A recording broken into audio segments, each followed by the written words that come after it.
Corinthians... O que o Corinthians faz pior, esse Corinthians? Ele compra pior ou ele vende pior? Ó, tá aí o Bruno Mendes, ó. Aí, ó. Olha os números do Bruno Mendes, professor. Longe de empolgar, hein?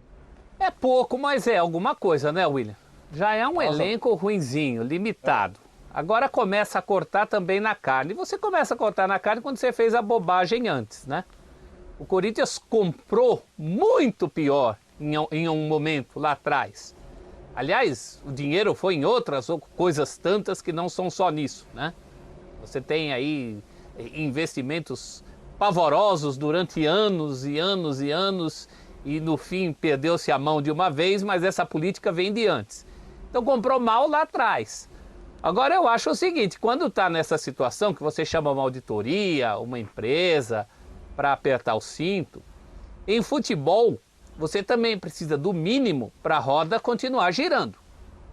A gente não é a favor aqui de que o clube cometa loucuras, como vem cometendo há muitos anos, monte um time que depois não consegue pagar, mas tem que ter o mínimo para, por exemplo, não perder mais dinheiro. Vamos supor que cai para a Série B em 2022. Isso não representa uma sangria terrível? Não representa uma cruzeirização? Sim. O que aconteceu, por exemplo, com o Cruzeiro. Que está ali na Série B, atola... hein, professor? Não, você acaba queimando dinheiro, né, Pascoal? A gente não está falando aqui, não, tem que contratar, tem que ir às compras, porque é até contra o discurso que a gente usa normalmente. Mas o mínimo, o Corinthians tem que entender, porque a empresa de auditoria entende de número. Aí cabe ao Corinthians falar, mas espera um pouquinho, preciso de um mínimo para eu sobreviver, para eu não perder dinheiro. É assustador quando você lê que o Corinthians perde um jogador como o Bruno Mendes, de fato não é um titularaço, não é, mas está defasando o elenco, está defasando inclusive em números, em opções. O Gemerson não deve ficar, então não tem tanto zagueiro assim também como se falou num primeiro momento. Aí o Inter tinha facilitado uma vinda do Nonato, que parece que não chega, porque, meu Deus do céu, se o Corinthians não consegue pagar um Nonato, um custo-benefício de um jogador como o Nonato, que nem é um jogador que chega para resolver, então, como é que faz? Eu acho que a empresa de auditoria lá está na dela. Mas o Corinthians também precisa tomar cuidado, porque nos números, a planilha pode fechar de repente melhor esse ano e vai fechar na Série B. O quanto representa isso em perda de divisas? Se o Corinthians fosse um país, né? Muita gente tem que colocar na planilha, né, professor? Tem que colocar na planilha isso aí. Não pode simplesmente entregar um número bonito no azul no fim de um trimestre. No período diz aí que o Corinthians fechou um trimestre no azul, ou bimestre, sei lá que conta é essa. Fechou o trimestre com 3 milhões em caixa, hein, professor? É grande coisa, se a dívida é anual, que adianta? Um lucro no trimestre e um prejuízo de anos. A empresa de auditoria viu isso. Então o Corinthians nesse momento está numa encruzilhada. Ele precisa calcular o mínimo para sobreviver. E o futebol é uma roda que também não pode parar, não. Não adianta botar um time que caia para a Série B, que é o grande medo do corintiano hoje, e aí lá na frente vai perder mais dinheiro ainda. O grande problema do Cruzeiro, só comparando o Cruzeiro, né, a dívida, é que o Cruzeiro tem menos de onde tirar em relação ao Corinthians que está na Série A. O Corinthians pode perder esse trunfo. Não é inteligente. Tem que avaliar essas duas coisas também. E essa saída do Bruno Mendes é isso. É menos gente no elenco. Menos número, menos qualidade e quantidade. A receita de televisão da Série B são 6 milhões, não são mais 120. Então, 120 é Série A. Já pensou que cacetada? Olha o tamanho da paulada. Por isso que o Cruzeiro está onde está. Porque ele sai de uma dependência. O Vasco caiu de 60 para 6. Professor e Pascoal, imagina só. O Cruzeiro já estava devendo, tá? Ele já tinha uma crise. Já tinha um problema grave com a arrecadação que ele tinha. Ele saiu de 60, foi para 6. Né? Ele teve 10% só da receita que ele tinha anualmente. Imagina o Corinthians, que ele vai sair de 120, 130 para 6. E já está na crise que está. Não pode. Esquece. Ele arrebenta. Ele literalmente fale. Ele fale. Financeiramente falando, ele vai quebrar. O Cruzeiro hoje faliu. É que não a torcida... Não estou falando da história do Cruzeiro. Isso aí não acaba nunca. A questão é que, burocraticamente hoje, o Cruzeiro é uma instituição falida, que precisa de um recomeço. Ele precisa do quê? De uma legislação nova, dar o aporte de quem sabe o empresário vir e comprar o Cruzeiro, reorganizar financeiramente, tá? Torcedor do Cruzeiro, entenda isso, tá? Não vá depois cortar frase, colocar... Financeiramente, o Cruzeiro está falido, está quebrado, está arrebentado, está destruído, está dilacerado. Então ele precisa hoje do quê? De uma grana, de um investimento, de, sei lá, um patrocinador muito grande para reorganizar financeiramente o clube. Assim como outros clubes do Brasil também estão falidos.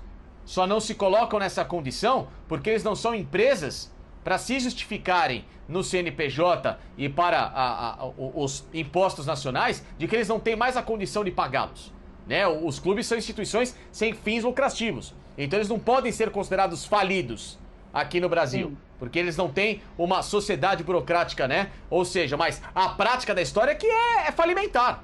É falimentar a prática, né? O capital de giro desses caras. Agora, William... Só um minutinho, que eu ia pedir pra Ivana puxar a capivara aí do Corinthians, ó, que eu quero pegar, eu quero chegar nos nomes, eu quero fazer esse negócio dos nomes aí, dos caras que foram contratados, dos caras que estão esse negócio do elenco aí, que essa discussão de Série B, a gente tá indo por quê? Porque tá todo mundo indo embora, daqui a pouco não tem mais jogador, vai jogar como? Como é que vai ficar a situação, que é o que o professor falou? Fala aí, Ivana, que você puxou a capivara antes do programa, os caras fizeram uma tela. Fala aí, Ivana. É que eu fiquei impressionada com os números que a matéria do ESPN.com.br do Flávio Ortega traz pra gente, né? Que o Corinthians já chega a quase 20 nomes negociados com o Bruno Mendes. Alguns já deixaram o clube de maneira definitiva, né? Zagueiros Iago e Marlon, lateral Sid Clay, os meio-campistas Camacho e Casares. E além do atacante Bozelli, o Gemerson e o Otero estão em finais de contrato e também devem aumentar a lista. Não estão incluídos nesses 20. Emprestados, o Corinthians tem um time inteiro.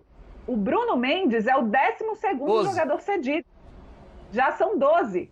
Walter, Michel Macedo, Ederson, Matheus Jesus, Sornosa, Madison, Jonathan Cafu, Everaldo, André Luiz, Janderson Marquinhos e Davó. Então, gente, é muita coisa e não chega ninguém. Nenhum deles a torcida vai sentir saudade. Não vai, mas para você ver... Nenhum deles a torcida não terá lágrima no olhar do torcedor do Corinthians.